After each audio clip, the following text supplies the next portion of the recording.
Bu oddiy xato emas, xizmat sifati. Har qanday xatoda aytsan, doim bir xil algoritmda ishlaydi. Ohangni noto'g'ri tanlash eng katta xato. Mijoz qizishgan bo'lsa ham, ofisdan sokin bo'lish kerak. Sal ko'zingga qarasang bo'lmaydimi? Uzr, opajon, uzr.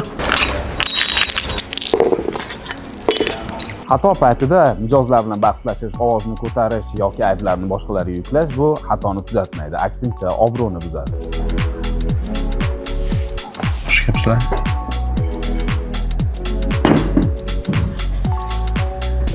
Uzr so'rash ofisantning kuchsizligi emas, balkim professionalligidadir. Noqulayliklar uchun ming bir uzr. Xato mendan o'tdi. Bunday holatlarda uzr so'raymiz, aybimizni tan olamiz, vaziyatdan kelib chiqib harakat qilamiz. Bu hissiyotlarga bog'liq emas. Bu professional refleks. Nimadir buyurtma qilasizmi, opajon? Ha, nima ovqatinglar bor?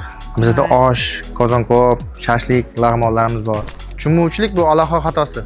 To'g'ri tushundimmi savolni berish, tushunmovchiliklarni oldini oladi. Har qanday buyurtmalarni yozib borish 70% xatolarni kamaytiradi. Xatolar har xil bo'ladi va ularni bir xil tuzatib bo'lmaydi. Kuch xatosi, buyurtma xatosi, muomala xatosi va hokazo. Yana bir xato turi xizmatda suskashlik. Noto'g'ri buyurtma olib kelib qo'ysak-chi.